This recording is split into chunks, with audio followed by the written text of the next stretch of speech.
We are recording, so don't forget to remind me at the end to do that, and don't forget to remind me. And I tend to wander, so sometimes it won't pick it up because I'm just using the microphone on my Mac. So we're going to start out with Safari, and then we'll go ahead, Carl. You going to do the thing on the thing that's coming up Monday first? Oh, thanks. Let me see if I can find. So Carl brought up earlier, and I told him to wait for the class. There's this big malware thing that people with older PCs have to worry about. Now, people that have updated their PCs don't have to worry as much, but they're probably right now this weekend while you're sitting here, they're going all over the internet and going, God, am I going to get infected? I don't know. We're Mac people. We don't have to worry. You can't get a virus on a Mac. No. In fact, you don't need to run virus protection either. Let me go to this, let's see, it was, I emailed it to somebody. It's FBI malware check site. So you'll notice I'm using up in the upper right-hand corner the search spot, and I'm searching Google by just clicking on the upper right-hand corner. Well, in a few weeks, you're going to be able to forget that because we're not going to have that in the new Safari and Mountain Lion. You're actually going to use the main bar. The main part will either be a search or a URL, very similar to how Google Chrome handles it. But for right now, it's up there. Let's see. DNS, how to change. There's going to be a little website. I went to it yesterday. Here it is. And why can't these people just make this a real link? I mean, come on. So I'm going to highlight the link. Oh, God, good point. They can't. That's probably why it doesn't show up, because there's a space there, too. Yeah, so I'm going to, thank you for pointing that out. I'm going to do it without the space. So I'll just put that in. Oh, look at that. We're okay. Those of you that have a PC, John Fraser, you're going to want to go to this site. What this does is, the way this malware thing is months or even years ago, some nefarious person put this thing out in the internet, and it went in and infected these computers. And of course, with PCs, you can have self-replicating viruses. So you can be like Typhoid Mary. You can pass it on to other people. Well, this malware is what's called a DNS spoofer. And it really, all it does is go in and redirects you when you're trying to go to websites. And it may take you to a site where you think you're a Bank of America and you're really not. But more than anything, they're trying to get these clicks because they get paid for ads on those clicks on those sites and stuff. So anyway, the federal government went in and seized all this information. They've been running this diverter server for a while to make sure nefarious stuff didn't happen. But now, as long as you do this, dns-ok.us. And if you get this OK, you're OK. Okay? So, can I ask a sure. question about why there is so much spam type mail coming through MacNexus? When we get to mail. Yeah. Remind me, though, please. Well, how good's your password? How many characters is it?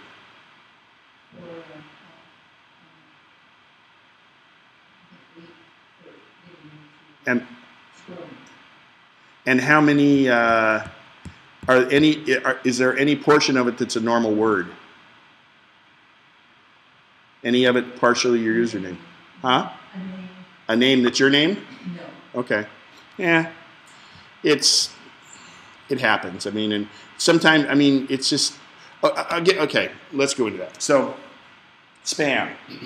Spam is crap. And I hate spam. But you know what? I also hate the junk mail I get in my mailbox. So I kind of look at it that way, and I try to manage it the best I can. I have a certain email address that I use, one of my Gmail addresses, my free Gmails, that I use if I go to a site and I think, I might get spam from this. So I consider that a throwaway email address. Ironically, it probably gets the least amount of spam of any of my email addresses, but that's just the way it is. I have a Comcast email address, and I have a Google email address that I have never ever signed in anywhere or used the email of. They're simply storage for me. They're just essentially placeholders. So there's nowhere that they could have gotten that from somewhere else. It gets spam. It just happens. I mean, it's unfortunately. I'm going to show you in mail. Remind me when we get the mail, and we'll talk about junk because you can help filter it. All right. So we're safe. Obviously, we're on a Mac, but you just run this dns-ok.us. Okay? All right. No, you can't get malware or spyware or viruses on a Mac, but in fact, there are some virus protection software for a Mac. It's not a bad idea to start thinking about that, but I really just don't want to screen them. But the only other thing is, if you have a virus protection that scans your emails, that way you're not passing along a virus. Because you could, in fact, have somebody send you an email that has a virus attached. I open them for fun. They won't open and do anything. It won't do anything. I mean, I'm seriously, if I know that there's one on there, I'll see what'll happen. Nothing happens. And, but if I were to forward that to somebody, it could then have the virus attached. So just don't forward attachments. So, and there's other ways to do it. A lot of the PCs, it can happen through Internet Explorer on the PC because Internet Explorer has its hooks to be able to do a lot of the different things it does. It can have some hooks. If you're on a PC or you know somebody on a PC, run Google Chrome or Safari. And I'll give you a reason in a few minutes here why to run Safari. Okay, so I have my Safari set up. I did a brand new account. It's in my demo account here. So this is how Safari came scratch from the dealer. And what I'm going to do is first I'm going to go into preferences in Safari and show you some things that might be good to use. So I go up to the word Safari and come down to preferences. Well, first I have block up when you can tick on or off block pop-up windows. The only time you need to turn that off, and believe me, Netflix and some others still get through, but the majority of them get stopped. But if you're at a site, like sometimes a bank site where it will pop up a new window, it'll usually say you have pop-up blocker on. So because it's on the site and it tries to pop up another screen for you, you just go in and turn off block pop-up windows. So in preferences is where we're going. So that's just turning off that website? No, it's off until you turn it back on. Okay? So in some of the other ones, like in Google Chrome, it'll say just allow pop-ups from this site all the time. In this one, it just does it the other way because it gives a better block this way. All right, under General, some of you that were on Firefox and things before, here's where you can set your default browser. And it should be defaulted as your default browser from Safari to begin with. But if it says Firefox or something else, what you want to do is change this. And what the default browser means is, if I send you an email like to the link for that, I sent a client who's an iPad client of mine, but he has a PC. I sent him that dns.ok.us. And on a Mac, if you click on that link in your mail, what browser is it going to fire up? Well, the default browser will mean that it fires up Safari. Okay, so that's why you want that. Default search engine. What you're using up in the upper right-hand corner, you can use Google, Yahoo, or Bing. I use Google. It seems to be the best, but you know, 5 years from now, it might not be. New windows open with home page. In other words, if you make a home page, you can have it be top sites, which we'll talk about in a second. You can have it open as an empty page or as the same page or open to my bookmarks. So what that means is if I go up here and say new window, mine opens up with the Apple Start page. Okay, so that's a new window. Now the new thing is when you open up Safari, it goes to the last page you were on instead of what your home page was. So new tabs. We're going to talk about tabbed browsing here in a second. Tabs are incredible. I use them way too often. But when you open a tab, same thing, you have that. Now the home page. Let's say I don't encourage anyone to use Yahoo as your home page because it will suck the life out of your computer. And you think I'm kidding. I'll give you an example. I have a client who has one of the, in fact, he was given by somebody when they upgraded one of those snowball-shaped iMacs. Remember the flat panel with the snowball? I think we got him all the way up to 10.4 if I'm not mistaken. Well, when he got signed up for his internet, and they probably only go on that computer once a week or so, check their mail, might maybe check, you know, some different websites and stuff. They hardly ever use it. There's no sense they have to upgrade.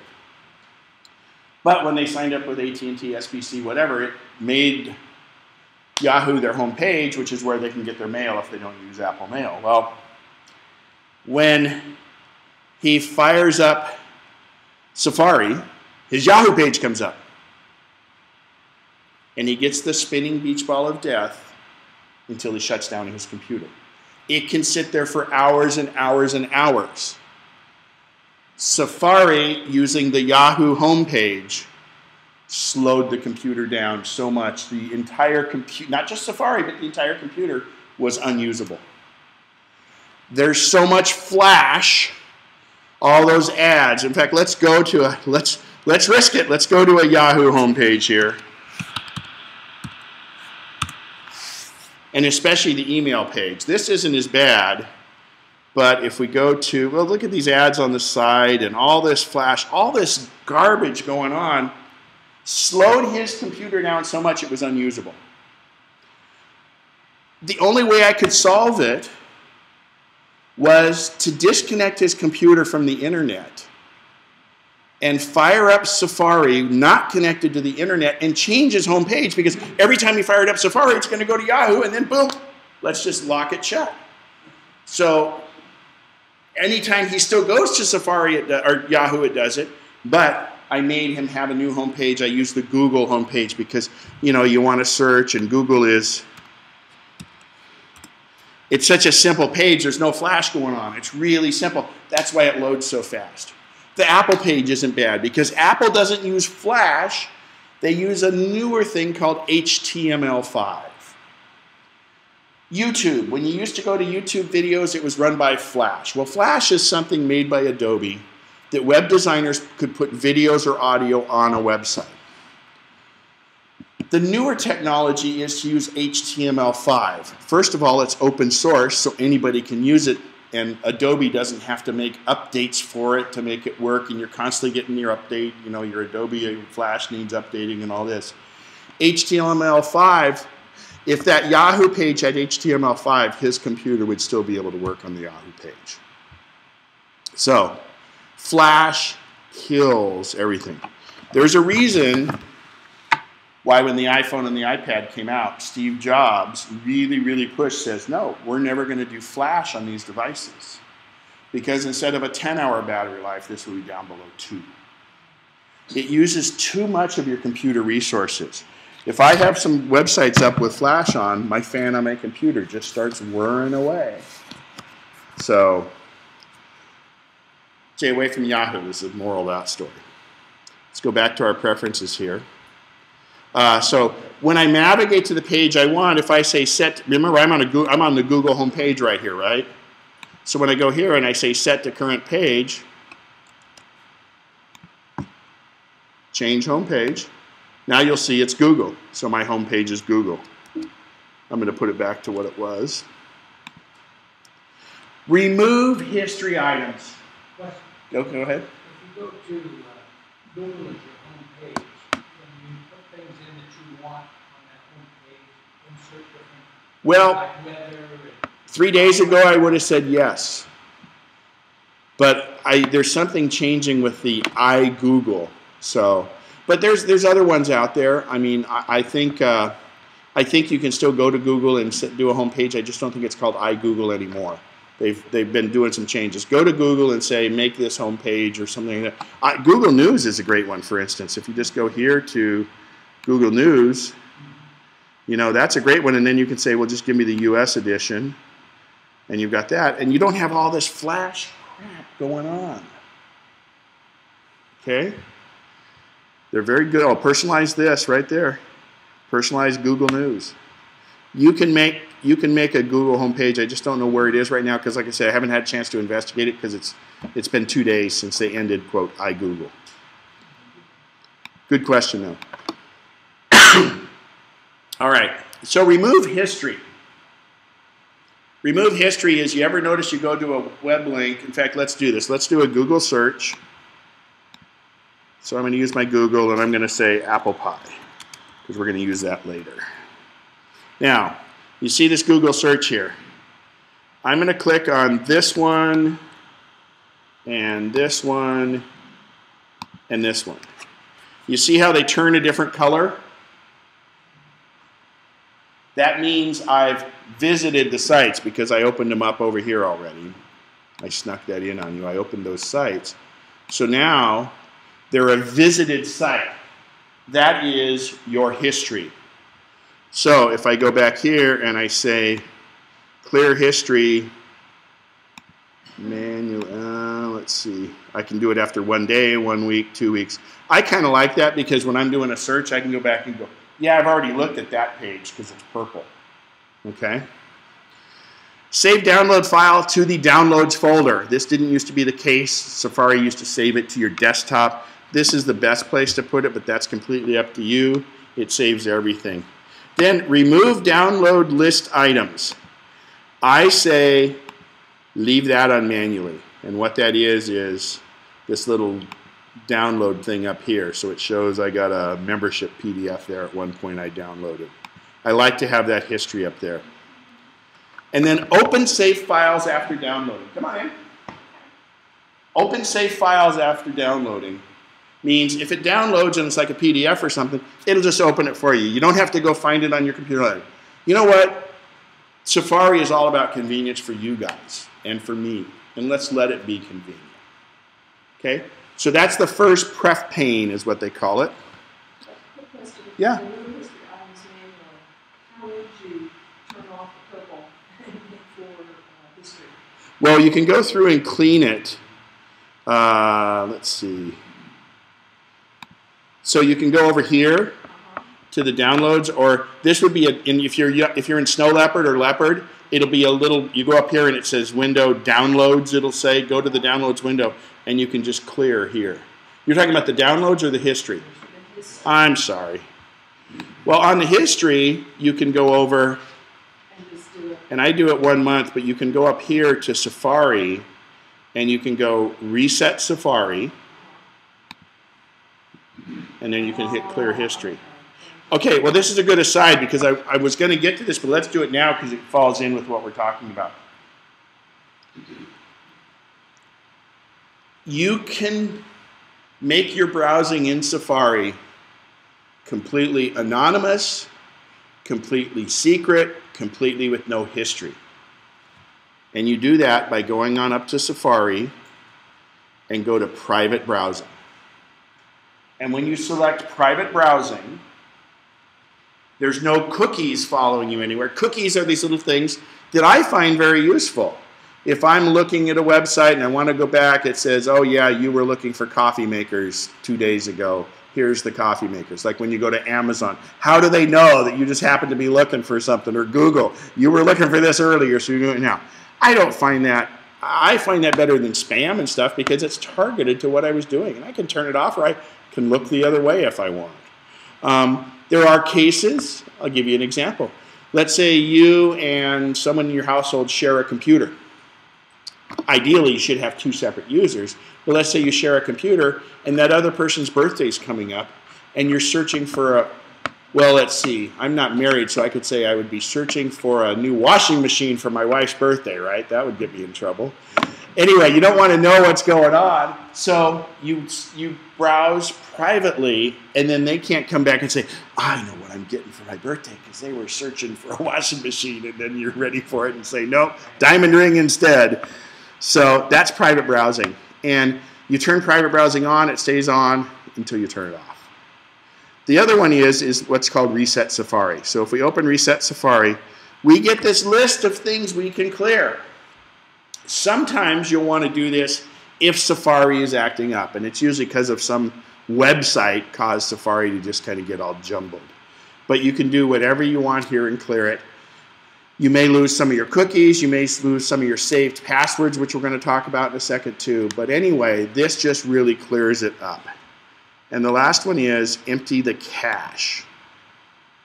The cache means when I go to a website, I go to Bob and Joe's Towing, and then I go off and I go to see the Chevy dealer. And when I go back to Bob and Joe's Chevy, it's stored in the cache. In other words, much of that information is still kind of stored in the memory of Safari, so it doesn't have to load the whole thing again.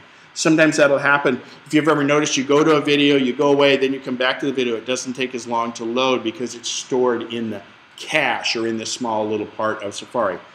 And sometimes emptying the cache, for instance, I maintain a lot of websites for different people, and when I'm updating a website, if I go to that website and I see it, then I go in and I fix the website in iWeb and send it back up there. When I go back to the website, the changes may not be there. They're actually there, but I need to empty the cache so I get a new version of that page. So the cache is just a little holder.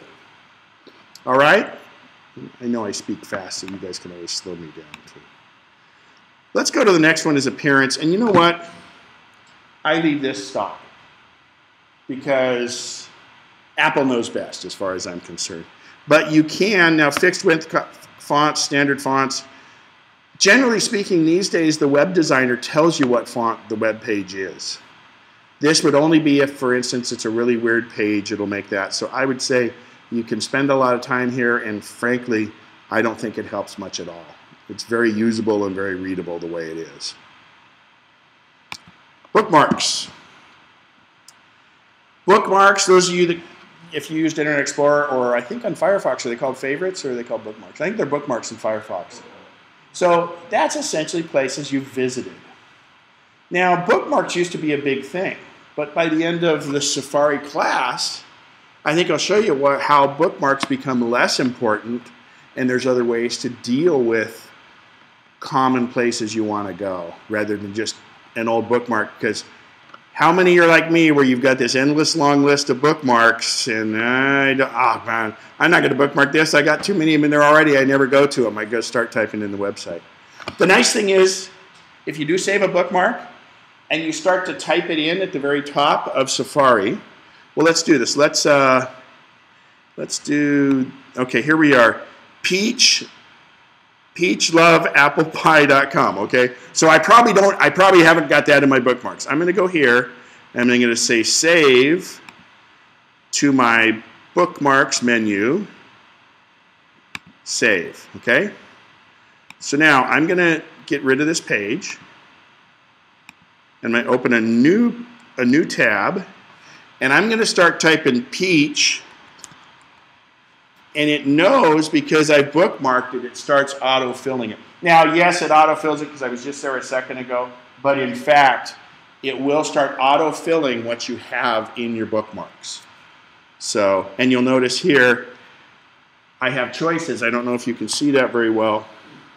It says, in history, that was where I saw Peach Lovers, and it's also in bookmarks. And the top hit is right there, so it just goes right to it. So that's a reason to bookmark. Bookmarks are favorites. Now, bookmarks, reading list we're going to get into in a minute, but we want to include that. Top sites, and the last one is the last one you talk about is address book. Well, I don't know, you know, it's only if you put people's websites in your address book. Like if you put my name in your address book and empowermac.com is in there, that's kind of like putting a bookmark in your address book, and this goes and looks at it. Not a big deal. We always want to include bookmarks bar, and that's pretty much it. This is the stock configuration, so we've made no changes along here except when in the very beginning where we changed the home page. Bonjour is Apple's zero config networking. What Bonjour is if I have another computer on my same network at home, the two can talk to each other. Bonjour is just Apple's fancy way of doing that, but it doesn't apply in this. It's there by default, but I don't know that you'd ever use it. So but I had to kind of give you the... All right. Tabs. Tabs are the greatest invention ever for browsers, and I hate them. Tabs allow me to keep so many things open that my browsers just have. I mean, I always thought I was a hoarder until I saw those shows. And it's great. I watched those. I watched like 3 of those episodes, and I'm glad because I feel a little more normal. But when it comes to tabs, I'm definitely a hoarder, okay? I'll read that later because I kind of have not such a great attention span. And so, okay, I read most. I'll come back to it. Yeah, and so that's why if I flip to my user side on this, I think I have 25 windows open, and each of those windows probably has 8 tabs in it. So it's a little taxing on my computer. But what a tab is we've got it open here. And if you see across the top here, these look like file folder tabs. Think of the manila folders with tabs on them, right? Where you have, they're in sets of 5 across, where you have this is the business expenses, this is our taxes, each of the folder has its own tab head on it. Well, that's what we've got going across the top here. And I click on certain tabs. In the olden days, you used to have a window. You'd have one window, then you'd have another window. But it really works well to just have tabs so you can go between things, okay? Tabs are wonderful because you can keep your main page. And I'm going to give you an example here. I'm going to go back and by closing a tab, I hover over the tab. You see it becomes an X. I click on that to get rid of each of the tab. I'm going to start with one tab, and I'm going to search for apple pie again. So I go up to here, my Google, and I just start. I click on that, and there's my recent searches, apple pie. So here's apple pie. Now, this takes 2 fingers. With my left finger, I'm going to hold down my Command key. Okay? And let's talk about keyboards for a second. The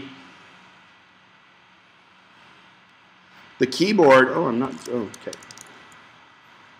The keyboard has Command, Option, and Control, okay, on the bottom.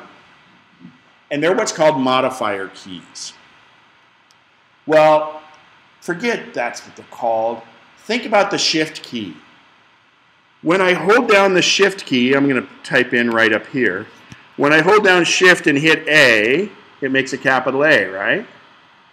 But if I don't hold down the Shift and hit the A at the same time, right, or I don't tap them both at the same time, I hold down the Shift and then I type all the letters I want to type, right? By holding the Shift key. The modifier keys are the same way. You hold down the modifier key, and now I'm holding the Command key. Actually, let's go back to my little search here for apple pie. Okay. Now, I'm hovering over that, and you see how it becomes a hand, right? I'm going to hold down the Command key, and watch what happens like magic behind the scenes. A new tab opened up. See it? I'm going to go down here and hit Images for apple pie. Opened a new tab, didn't it? And now, how many times are you you're buying a new camera, and you've got a list of things and you want to look at B&H Photo, J&R, Abe's of London, whatever. Anyway, you go to these different ones. You have them open in different pages. I just hit the wrong one. So you go back and forth, and then I can go, well, that's not the one I wanted, so I can close that tab, and I can go back here, hold my Command key, and open another tab. So, tab browsing is wonderful because you can go back and forth all the time, and you'll notice they're just tabs. Windows are tough because I got to click over here, and then that window might be obscuring what I'm looking at and different things like that. So, tabs are the way to go. Now, let's say I want to keep these 3 tabs where I am.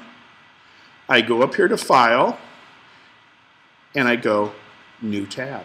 And it opens a brand new blank tab, and I could search for berry pie now if I'm looking for different recipes, okay? I still have my original apple pie search, and now I have berry pie. Use tabs. Okay, is this, how many people are tabs new to? Haven't used tabs before? Okay. Good. You can also control click. So control click, if you're on a laptop, a newer laptop, it's 2-finger click or control click. Control is a modifier key, so you hold it down, and it brings up a contextual menu. I hovered over it. I can open that link in a new window.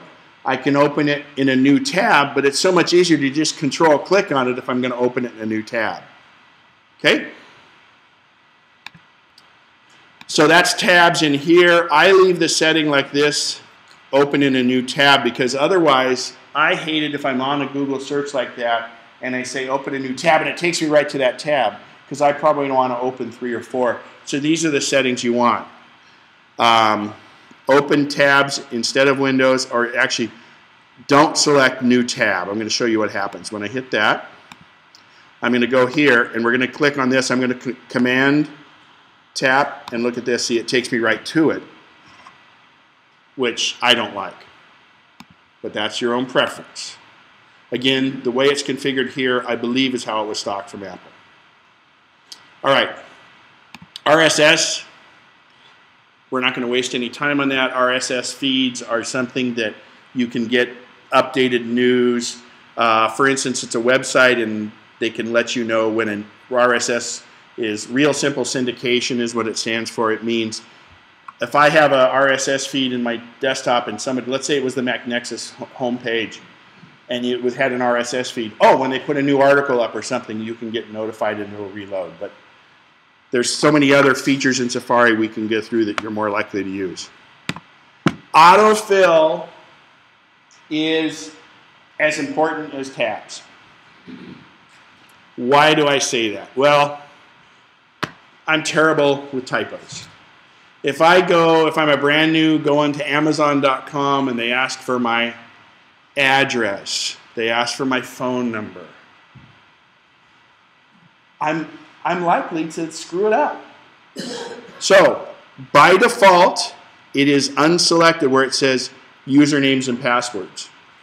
Okay, well, first is the address book. So this is how it comes. The address book one is, in your address book, you have an item and you'll see this little silhouette. It's called the My Card. So you should have your own My Card in your address book that has your phone number, your address, and your email.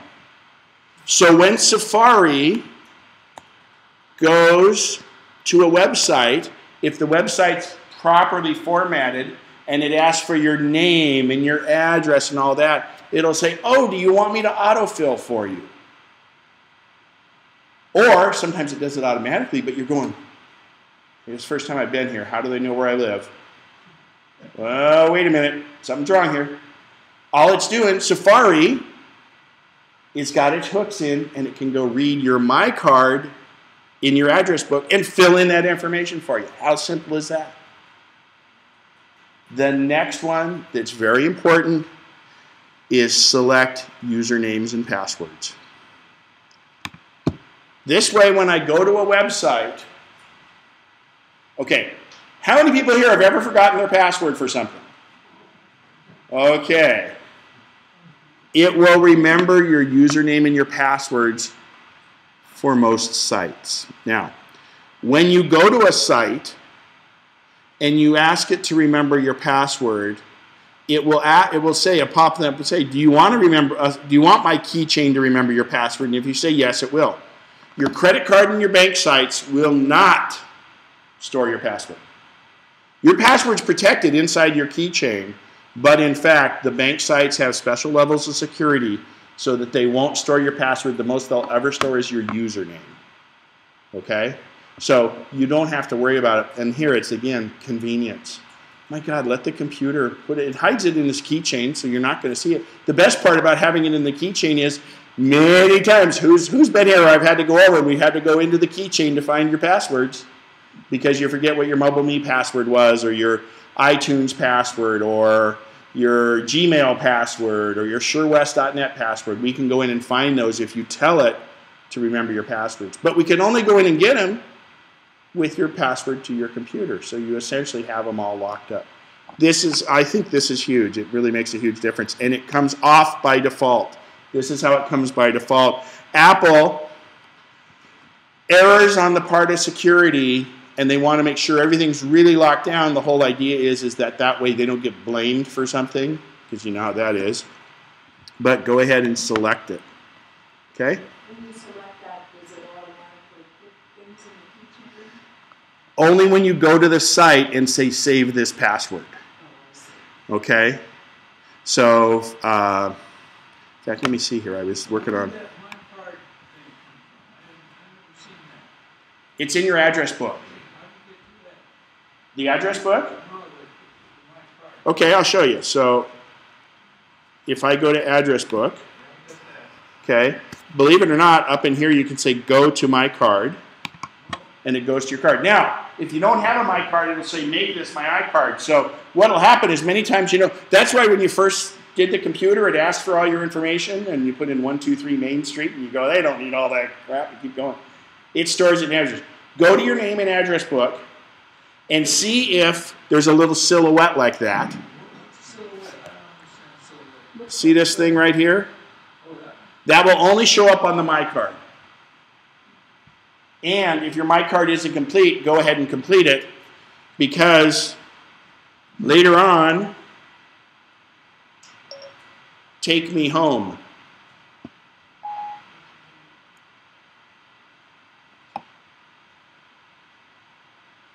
Here are directions to Ken Spencer home address.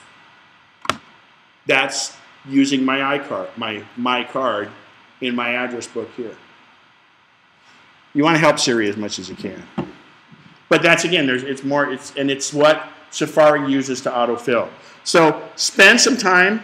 Now, I have a couple different email addresses, and I have a couple different phone numbers. I make sure those are all in my card, and then I decide which ones I want to autofill. Okay? So done with that one. Security. They're all on by default, and I'm not the most secure person in the world. Richard is Mr. Security. I'm Mr. Convenience. But in fact, I leave this on with everything on the way it is. The web content, I don't have any problem with those. The block pop-up windows, here's where you can turn it off if you want. Ask before sending a non-secure form, the bottom one, from a secure website. So what that is let's say you're at Amazon and you're logged in, and when you're at a secure site, you're going to see a little lock in Safari. And what happens is, when you navigate away from that secure site, you want it to alert you so that something doesn't intercept you and nefariously send you to another site to harvest your credit card. This will warn you that you're leaving the secure site to go to a non-secure site. Now, in most cases, that's no problem. It won't. You just don't even care. You're going to a whole other site. But it's letting you know that so you don't get in trouble and start entering your credit card there. I leave these security settings all like they are.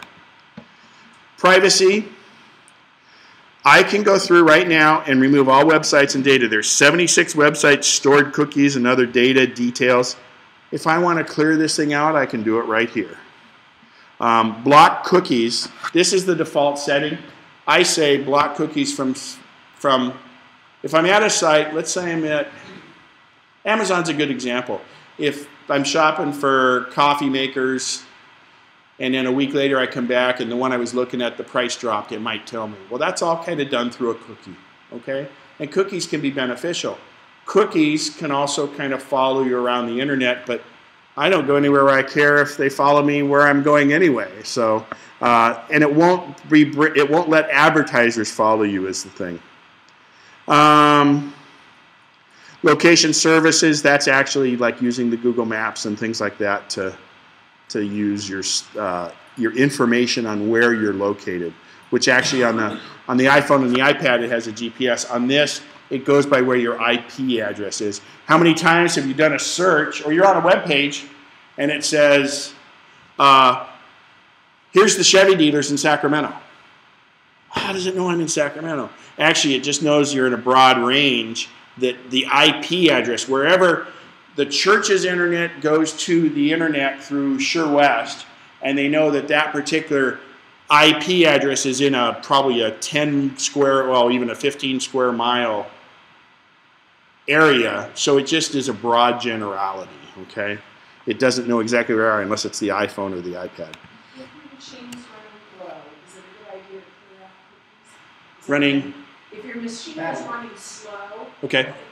will cleaning cookies out The- speed it up? The question is, if your machine's running slow, will cleaning cookies speed it up? It can't hurt, but I don't think it would make a huge difference because How about cache? cache will help sometimes, and the biggest thing is to quit Safari and start it back up. Because I'll give you an example here. Here's a little tip. Everybody has it in their Mac now. You notice I have a pretty full dock, and actually we're going to talk about the dock in just a second. But if I don't go look for my programs anymore, I go up here to Spotlight in the upper right, and I go to a thing called Activity Monitor, and I just hit return when I see that. This is built in your utilities, and I can look here and see what my usage is. There's my CPU. So you'll notice that QuickTime Player, which is doing the recording that we're doing right now, is taking a lot of it. But the next most is Safari web content. And then Flash Player for Safari. So you can see what's using that stuff. And you can quit that process from here. I many times will go into here and say, well, quit that Flash Player because this is very low for Flash Player. My Flash Player is usually off the chart. So that's how you can do it. Activity Monitor, you can see what it is. But quitting Safari, and if quitting Safari doesn't do it, restart your computer. Restart your computer. I put mine to sleep all the time. Make sure when it starts to be slow, I restart my computer. I recommend every week or two you should restart your computer. Okay? It just cleans all that gobbledygook out, and it's like starting fresh. It's like waking up in the morning in the spring with the beautiful smell of flowers. I mean, it just makes a huge difference on your computer. Including Safari. Well, if you restart your computer, it has to restart everything. Yeah. So it's Safari restarting sometimes does it, and if that doesn't do it, I say restart the whole computer. And that really cleans everything out. It's just, there's little bits floating around there, and sometimes little bits get confused, and they don't know what to bump into and things like that. So restarting is good.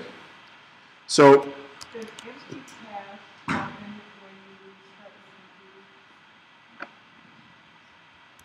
when you restart the computer? Yes. I don't think so.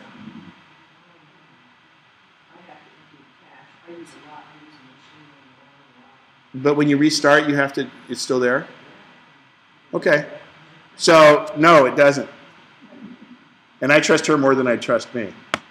Because I'm just trying. So, and again, that's one of the first things to do is empty the cache if you need to, too. Because the cache is no big deal. All it's going to do is make it so the websites, I keep my cache pretty low. Now, I'm lucky. I've upgraded this computer to the new solid state drive, and what a huge difference it's made. I mean, it's unbelievable. My computer boots in 13 seconds versus it was a minute 51 before. So, extensions. I don't recommend a lot of extensions, but there's some neat extensions, and this is what, like, from Firefox has. They're add-ons to your browser that can do different things. You could spend a whole class on it. Just go investigate them and stuff, but if you go to the ones where it says get extensions here, it'll take you right to where some of the Apple, and these are authorized by Apple. Extensions are usually free. There's different things, like you could have a New York Times, you can do Bing, Twitter. You can do these different extensions if you'd like. Frankly, I use Safari so much that I don't like having a lot of extensions because, like anything else, it can start to slow things down. And I put enough load on Safari already that I don't need other things to slow it down. So that's extensions. It's fun. Advanced. There's not much here. Now, again, the website designers usually put in what they want for the font, but you can put in here and say, never use a font smaller than, say, 9 points or whatever. that becomes less and less necessary as we have the ability here to zoom Safari in and out. Okay, I'm using this on my trackpad in Safari in Lion. Sorry, no Snow Leopard. How many here are on Leopard or Snow Leopard? Okay. I think you have, don't you have one machine on Lion, Bob? Did we do one or not? No, back there, Bob. Okay. So anyway, I use my, I'm pinching and zooming like on the iPad here on my trackpad to do that. By the way, if you have a trackpad too, you can swipe back and well, that's actually not it. Let's go to these pages. See how I have my left and right arrow? I can go forward and I can go back like that and back. I can use my, oops, come on here. Is it 3? 2 fingers. There it is. Go back a page, forward a page. I can use my 2-finger swipe on my trackpad, which I think actually works on the little magic mouse also. All right, before we go any farther, I have my dock here at the bottom. That's the way Apple sends it. Your dock should be on the left, in my opinion, and I'll tell you why. Right now, you'll notice my Safari only goes down this far, and I keep bumping into the dock, huh? If I go up here, and I go to dock, and say position on left, my screen is wider than it is tall, kind of like me. So I have my, well, my dock would be on the right, because I'm very much that kind of person, but anyway, I put my dock on the left, because now I have this extra space I could move, whether it be Mail, whether it be Safari, move it down here. Try it. I think you'll like it. You've got extra width. You don't have extra space up and down. So it's simply you go up to the Apple logo, come down to dock, and you could say position on left, position on right. Now, some of you have the hiding enabled. It doesn't come that way from scratch anymore, but let's put it back on the bottom, and we'll turn hiding on. I hate hiding on. So I come down here, and then, I'm trying to move my web page. So it's even more critical if you've got it on the bottom. If you want hiding on, put it on the left, and then your hiding works because you're not likely to go over there by mistake. You can put it on the right. I have some people that put it on the right. I frankly just have always liked it on the left. Okay. All right. So those were Safari preferences. Now, and that's mundane stuff. Let's have a little fun with Safari. Yes, sir.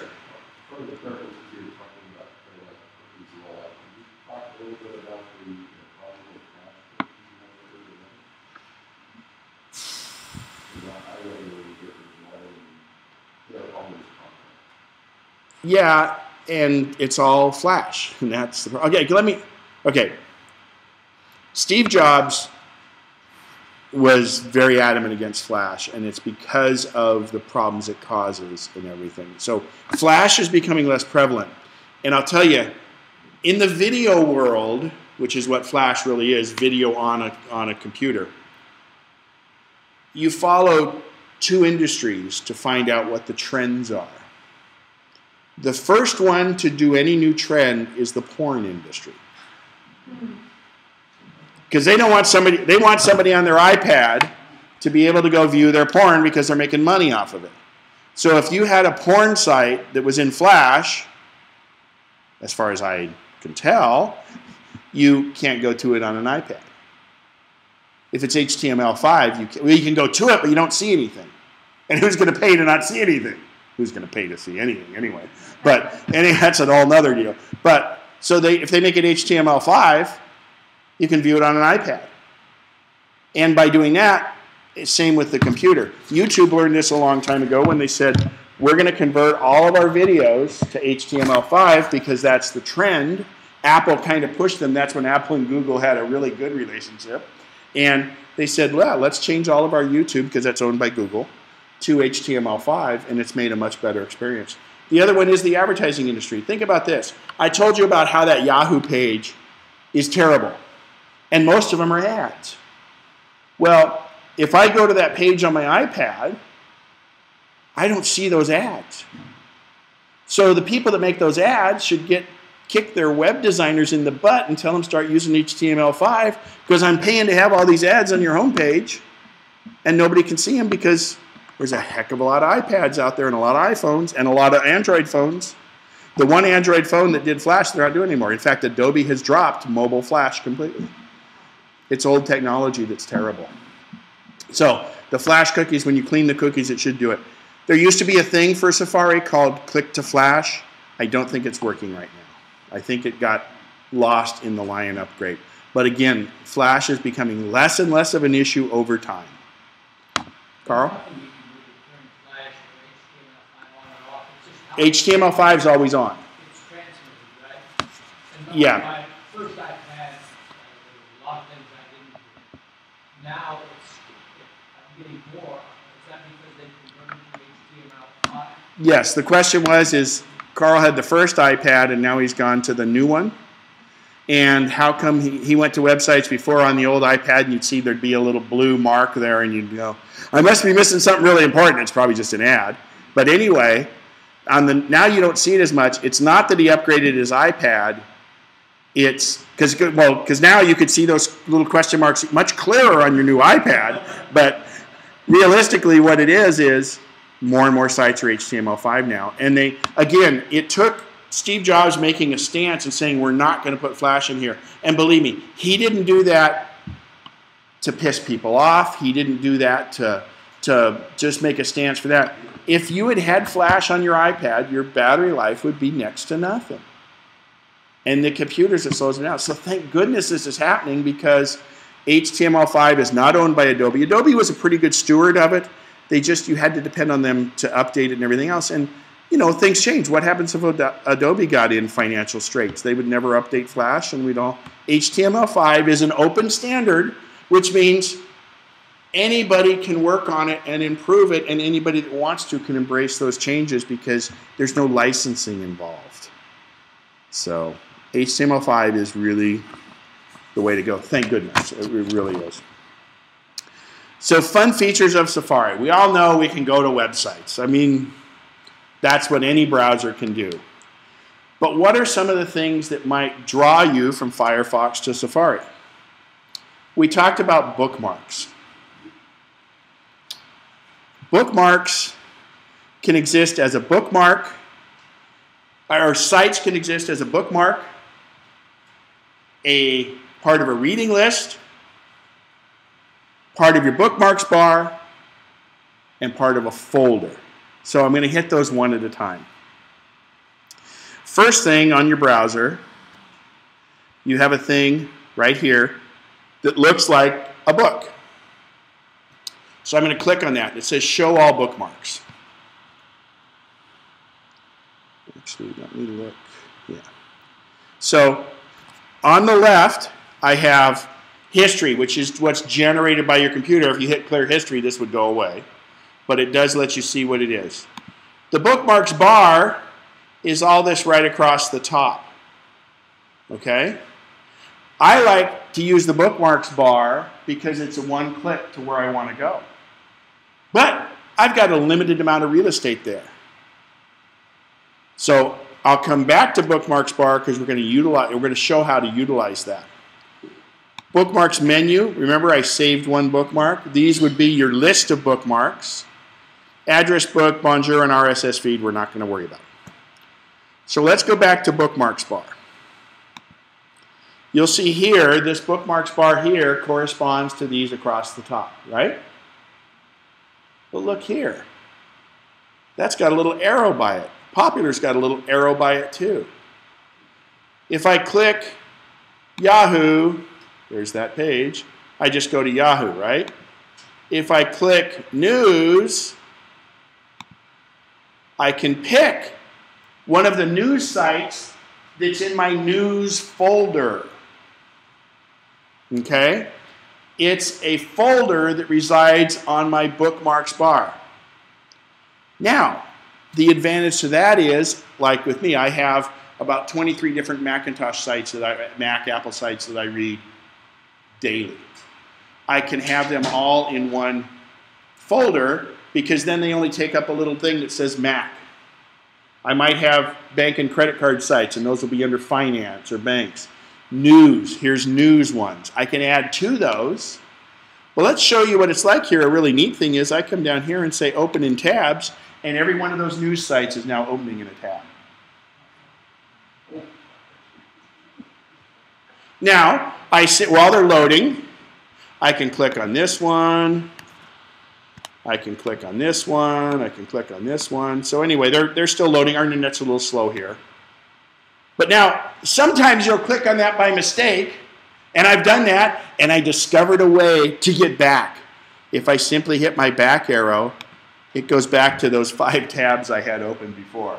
So, one of my folders has like 23 different things, and oops, I didn't mean to open in tabs, I just want to do one. If I hit my back arrow, I can go back to where I was.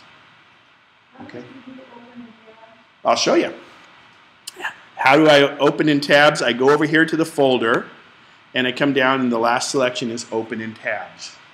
Anytime you have a folder in the bookmarks bar, you can open in tabs. Or I could just open, say, CNET, and it opened, or I hit ESPN by mistake. So I could open the individual ones, or I can say open all in tabs. Most of the time you won't want to open them all in tabs, but it's like me, I'll get up first thing on the computer, I'm drinking some orange juice, and I want to read some of the latest news. I'll say open in tabs, and I can go to each one. Of course, knowing me and my tab hoarding, I never closed the tab after that, but theoretically I could read it and then close the tab. Can I create a bookmark on an iPad? Yes. And we're gonna probably do iPad after the break. Okay, so now that's folders that we have existing. I'm going to show you how to add something to the folder. Since we have CNN, let's balance it with Fox News. Okay? Actually, MSNBC and balance it with Fox News would probably be the way to go. So now I have a website here. Now you'll notice in the beginning part of the website, this little item right here, does anybody know what that's called? It's a favicon. F-A-V icon. Favicon. First of all, if I click on it, it highlights the whole thing so I could just start typing a new website, right? But I want to add that to my news website. So I go over to the favicon, I click and hold, and start dragging it down, and I can't go in front of my news folder. If I go in front of my news folder, it moves the news folder out of the way. See where my arrow is? I'm going to drop it right on top of the news folder and let go.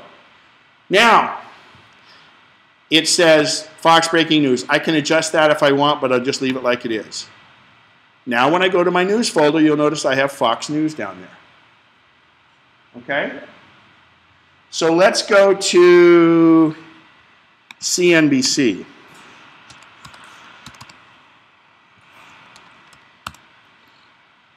Oh, that's not a very long one. Let's go back to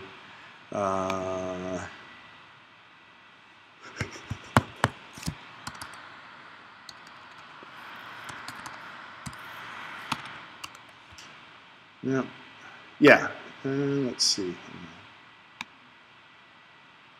There we go. So it's sacb.com. Let's say it's not a news site, but I want to add it to my bookmarks bar. Okay? I don't want to have to dwell down in a folder. I'm going to take and drag this to my bookmarks bar, and I'll maybe want to put it between. See how everything moves out of the way depending on where I'm going to drop it? Okay, so let's drop it right here and let go. Now, it was this big, long name. Let's see how long this name is. Wow. It's going to take up, as you see on my thing, Sacramento, California. It's taking up that much real estate. Well, my bookmarks bar doesn't have that much real estate. So why don't I just call this thing Sac B? And now look how little room it takes up there right here. Okay?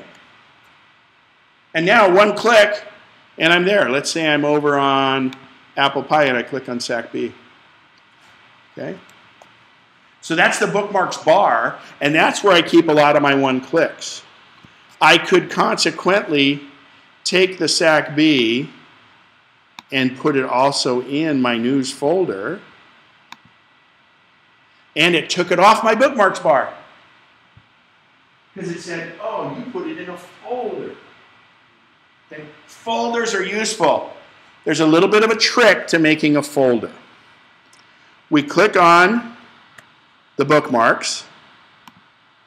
Then we go down here. I make sure I'm highlighted on bookmarks bar, okay? Then we go up to bookmarks,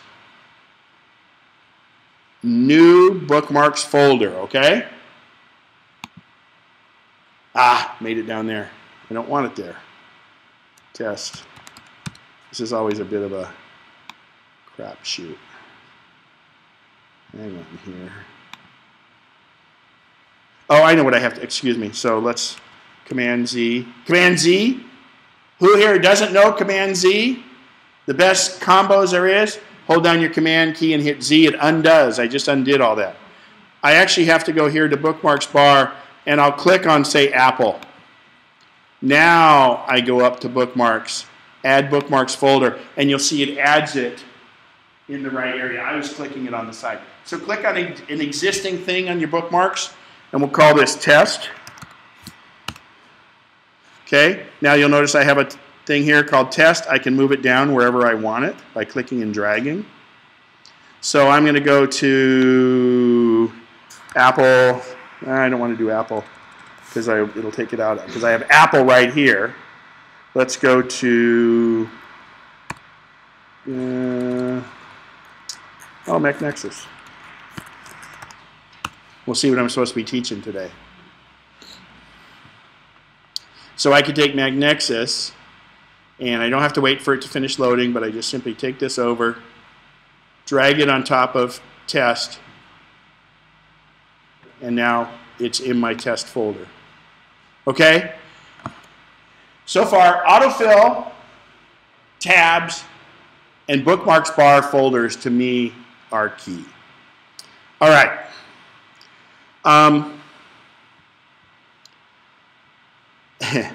The next thing is let's go to CNN.com.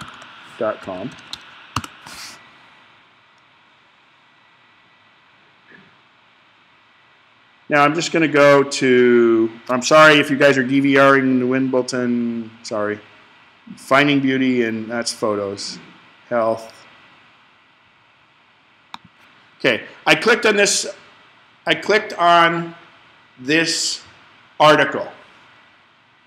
Now, does anybody see something suspicious right up here?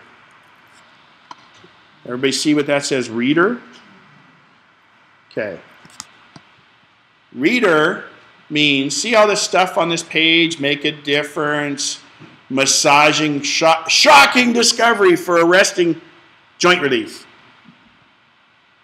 Believe it or not, WD-40 sprayed from the outside works too, but anyway. There's this little thing called reader. Watch what happens when I click reader. It takes all that garbage out of there and gives you something that's a lot easier to read. All the pictures that are part of the article are there, but we're not learning about joint pain relief and about little blue pills or any of the other stuff. It's all right here. Can you get that instead of the other article? It is instead of the other article. You mean automatically? No. But I'll tell you, not every article will always have reader up there too. Because if you think about it, reader's not good for the advertisers, which is not good for CNN, but oh well. So it won't always be there, and if it is, use it. So now I click back on here and look at, see, even these links. This is a link to another site. Are wildfires getting wilder, etc.? All those links work. And if I were to print it from here, look at how clean the printout is in Reader. Okay?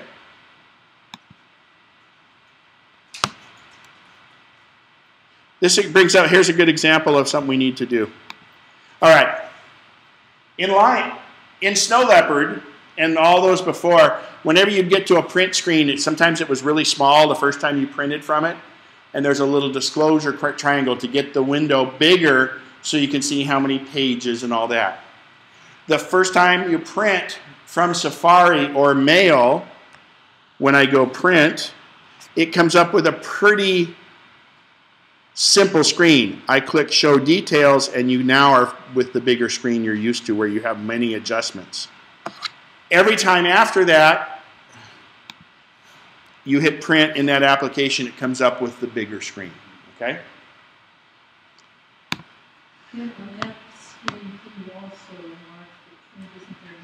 That's on your iPad. So in the iPad, what you have is an option here to say, when you have this here, you could enlarge. That's not the print. It just enlarges the whole thing. See? I mean, and it would do the photo bigger too. So you have to come down here. I drag my cursor down, and this shows up. There's Mail, there's Print, and then there's get rid of this little window thing, Hide Reader. Okay? I'm going to go back to the normal size. When you have it on your iPad or your iPhone, there's two different A's. You can make the print larger and smaller. It's much better when you're reading while driving the car. Can't you get the computer to read that also? Why would you want to do that?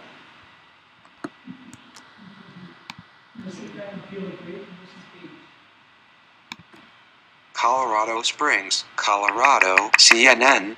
U.S. Army Captain Emmanuel Medina was half a world away from his home and his family in Colorado Springs on June 26, when he received a text message from his wife. It was an image of a house on fire with the words, "This is our home." I could identify the house because of my car. Okay, we're going to have a quick little aside here that will take us right up to the break.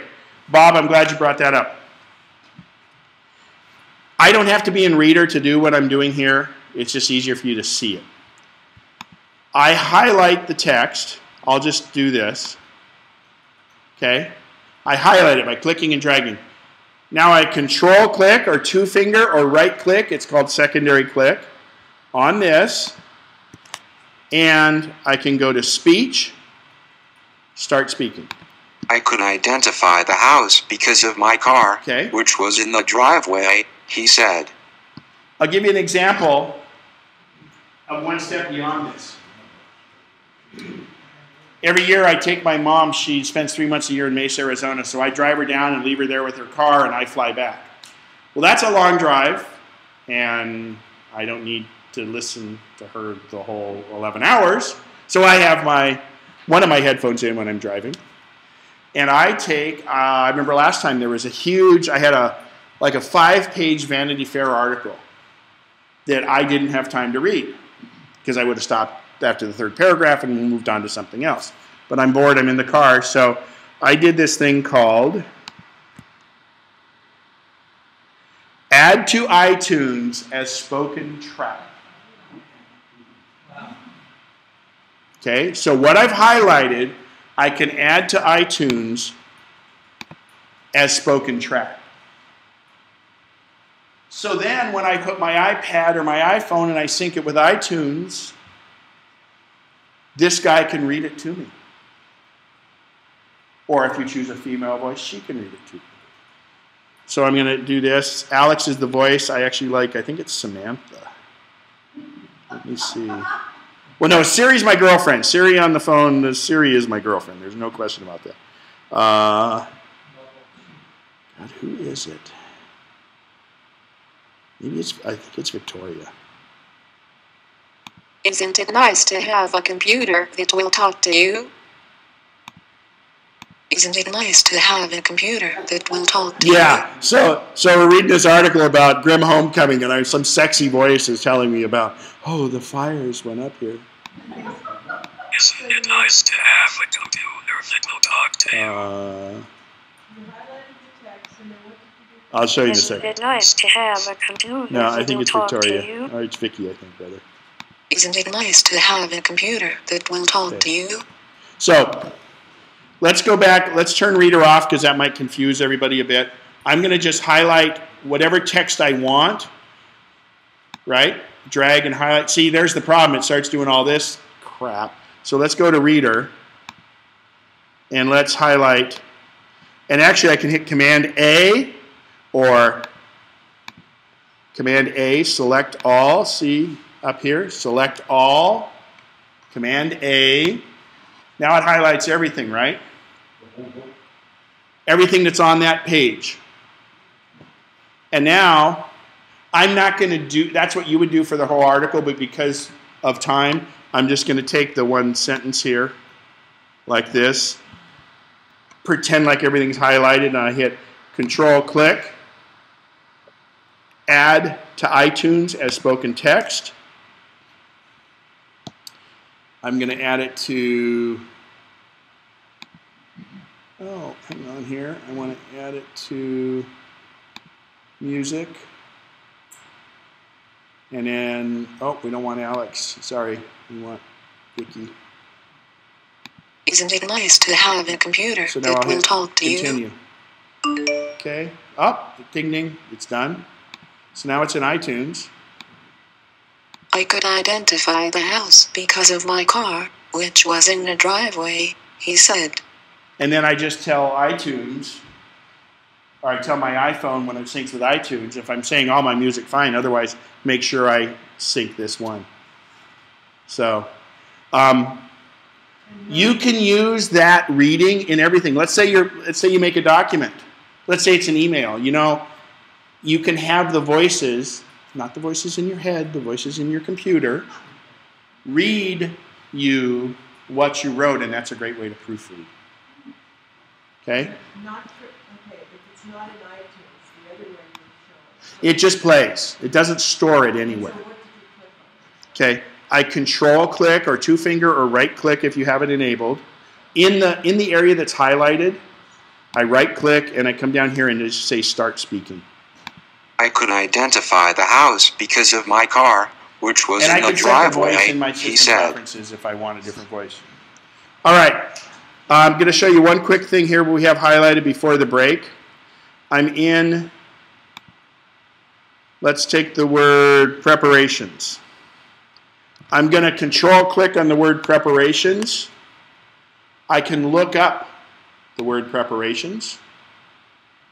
I control-clicked on the word. I can control-click on search Google for it. Okay, or I can copy it. All right, more fun with Safari after the break. I think we've got to take about 10 minutes if we can get back in here at 25 till or so. Good so far? Good little things?